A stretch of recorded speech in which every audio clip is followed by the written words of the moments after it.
বুঝলে বাবা? হ্যাঁ, ভালো কথা ছিল। হ্যাঁ, সুখবর যাকে বল। তাই? হ্যাঁ, বাহ, আরে সেটা বলার জন্য ধরে ধরে এলাম। যা পরিস্থিতি দেখছি তাতে করে নাই বাবু। তাহলে বলিস না। বলবো না, বলবো না। দাদামণি তেঁতুলের আচার খাবে? না, আরে ইট না, ইট। আরে ইট না। আহা, দাদামণি এই ইউ টেল মি কানে কানে না, আমি কাউকে বলবো না।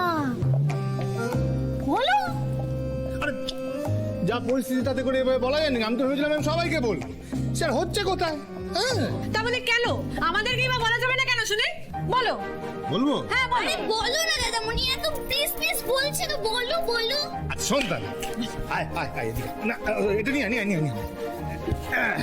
বস, বুঝলে বাবা, সুখবরটা হলো যে আমি অমলানদের বাড়ি গিয়েছিলাম।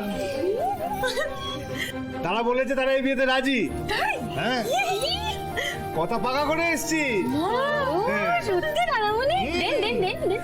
ওরা আমাদের রত্নাকেই পছন্দ করেছে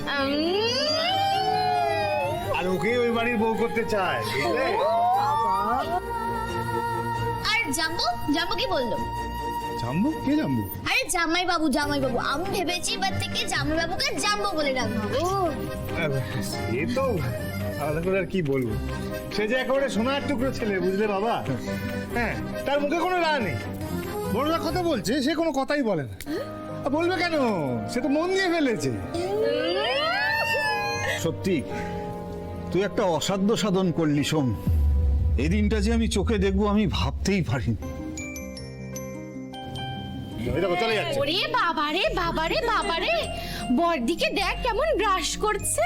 কি ব্রাশ করছে? হ্যাঁ ব্রাশ করছে, এই দেখ ব্রাশ করছে। আরে না না, বড়দি ভাই ব্লাশ করছে, ব্লাশ লজ্জা পাচ্ছে, ব্লাশ করছে, বাবারে।